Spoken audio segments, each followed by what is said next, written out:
नमस्ते सभी को, मैं हूँ सृष्टि और आज हम Bhagavad Gita chapter 7 knowledge of the absolute के श्लोक 22 को कवर करने वाले हैं। रोज़ की तरह पहले मैं संस्कृत में श्लोक को पढ़ूंगी, उसके इंग्लिश ट्रांसलेशन को देखेंगे और मीनिंग को समझेंगे। आई थिंक आज ये जो रिकॉर्डर है ना, वो कभी कभी काफ़ी लाउड साउंड को रिकॉर्ड कर लेता है, कभी कभी लो हो जाता है। एंड मैं सोच रही थी कि हेडफोन्स को यूज़ करूँगी, बट उससे बहुत डिस्टेंस हो जाएगा एंड थोड़ा प्रॉब्लम भी हो जाएगा। So I have not done that. यहाँ पे जैसे गाड़ियाँ भी चल रही है, सो साउंड कैन कम। तो आप लोग प्लीज़ हेडफोन्स को यूज़ कीजिएगा एंड उसमें फुल वॉल्यूम लगा लीजिएगा, क्योंकि साउंड वैसे ही लो है तो आपको अच्छे से सुनाई देगा। सो देर न करते शुरू करते हैं। रोज़ की तरह संस्कृत में पहले श्लोक को पढ़ते हो, फिर उसके इंग्लिश ट्रांसलेशन को देखेंगे और मीनिंग को समझेंगे। सातया श्रद्धया युक्तास्तस्या रधाणाम इहाते लभते चा तथा कामान मयैवा विहितान हितान। Endowed with such a faith, he endeavors to worship a particular demigod and obtains his desires, but in actuality these benefits are bestowed by me only. तो भगवान बोल रहे हैं कि जितने भी सारे आप डेमिगॉड्स का वर्शिप करते हो तो आपको सारी इच्छाएं की हिसाब से आपको फल मिल जाती है, बट वो तभी एक्चुअली वो डेमिगॉड के ज़रिए नहीं, इनडायरेक्टली डेमिगॉड के ज़रिए मिल रही है, बट एक्चुअली भगवान चाहते हैं तभी वो डेमिगॉड आपको आशीर्वाद कर सकते हैं, यानी कि भगवान की ही इच्छा से आपकी इच्छाएं पूर्ण होती है। सो यहाँ के एक्सप्लेनेशन को पढ़ लेते हैं क्योंकि ये काफ़ी इंटरेस्टिंग भी है। The demigods cannot award benedictions to their devotees without the permission of the Supreme Lord. The living entity may forget that everything is the property of the Supreme Lord, but the demigods do not forget. So the worship of demigods and the achievement of desired results are due not to the demigods but to the Supreme Personality of Godhead by arrangement. The less intelligent living entity does not know this, and therefore he foolishly goes to the demigods for some benefit. But the supreme devotee, when in need of something, prays only to the Supreme Lord. Asking for material benefit, however, is not a sign of a pure devotee. तो जैसे इंसान बोल सकते हैं इस बात को कि supreme personality of Godhead ही सारी चीज़ों के कारण है, वो उनका सब कुछ उनका प्रॉपर्टी है, बट डेमिगॉड्स जो है उस चीज़ को नहीं भूलते हैं और वो supreme personality of God head के ही इच्छाओं को पूर्ण करते हुए, मतलब उनके इच्छाओं से ही उनके परमिशन से ही हमें ब्लेस कर सकते हैं। जो लेस इंटेलिजेंट है वो इस बात को नहीं समझते हैं और फुलिशली वो डेमिगॉड्स के पास में जाते रहते हैं कुछ बेनिफिट के लिए, बट जो प्योर डिवोटी है वो सुप्रीम लॉर्ड को प्रे करते हैं एंड सारी चीज़ों को वो प्राप्त कर लेते हैं, चाहे मटीरियल चीज़ें हो या फिर कुछ और। तो जो भी चीज़ें आपको चाहिए होता है आप प्राप्त कर लेते हो, लेकिन अगर आप सिर्फ मटेरियल बेनिफिट्स को चाहते हो तो आप प्योर डिवोटी नहीं हो, आप कुछ चाह रहे हो इसीलिए भगवान के पास जा रहे हो। बट मैं बोलूँगी कि किसी भी रीज़न से हो एटलीस्ट भगवान के पास जाओ तो सही, बाकी वही संभाल लेंगे। So a living entity goes to the demigods usually because he is mad to fulfill his lust.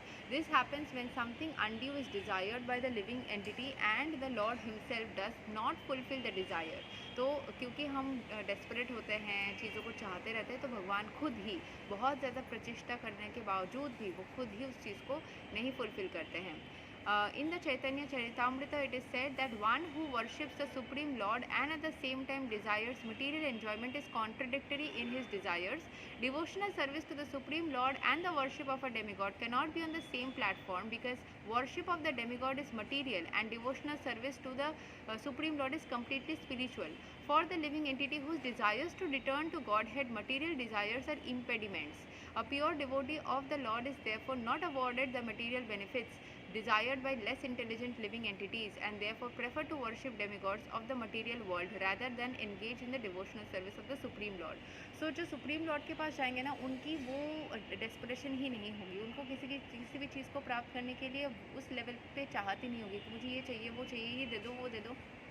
वो अलग ही लेवल की स्पिरिचुअलिटी में होंगे जो पूरी तरीके से भगवान के पास में खुद को समर्पित कर दिए होंगे एंड स्पिरिचुअलिटी को करते होंगे। हाँ, थोड़ा बहुत आपको इच्छाएं जनरेट होगी तो वो भगवान खुद ही फुलफिल कर देते हैं, उसके लिए आपको जाकर डेस्परेट होने की नहीं होती है। ये चीज़ जो प्योर डिवोटीज होते हैं उनको पता है कि उनकी सारी जो नीड्स है इस मटीरियल वर्ल्ड में रहने के लिए वो भगवान ही फुलफिल कर देंगे, तो वो डेस्परेट भी नहीं होते, उस चीज़ के पीछे भी नहीं भागते। लेकिन जो इस चीज़ को नहीं समझ पाते वो बेकार में ही डिवोशनल सर्विस डेमिगॉड में करते हैं, यहाँ पे यही बोला गया है। अभी जो आपको, जैसे मैंने बार बार बोला है, जो आपको अंदर से फील होता हो वो करिए। बहुत सारे लोग बोल सकते हैं ब्रेन वॉश करने के लिए बोला जा रहा है ये, और भी ज़्यादा कृष्ण भगवान के भक्तों को इंक्रीज़ करने के लिए बोला जा रहा है। Same language is use for other religions also, वहाँ पे भी और भक्त इंक्रीज़ करने के लिए, लोगों को कन्वर्ट करने के लिए सेम लैंग्वेज यूज़ की जाती है।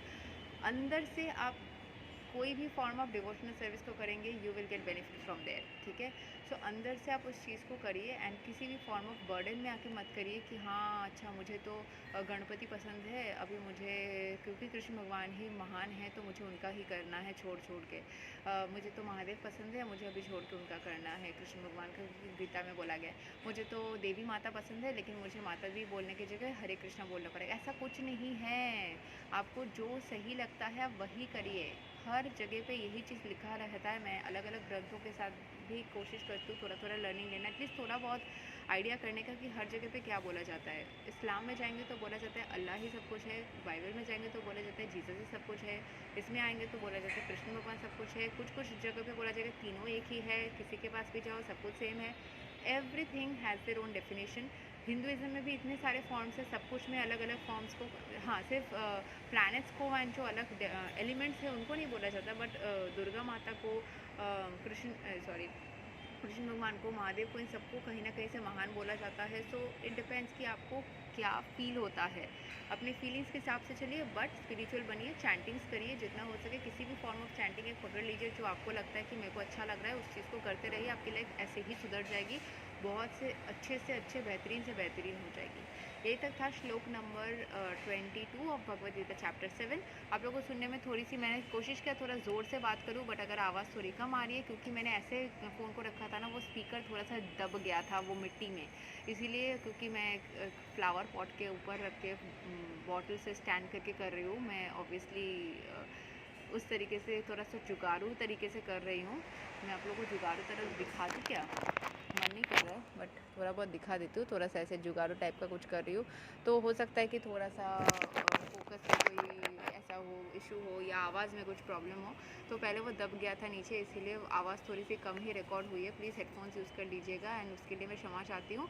मिलेंगे अब अगले श्लोक में, विच इज़ श्लोक number 23 of Bhagavad Gita chapter 7। तब तक के लिए हरे कृष्ण, राधे राधे, जय श्री राम।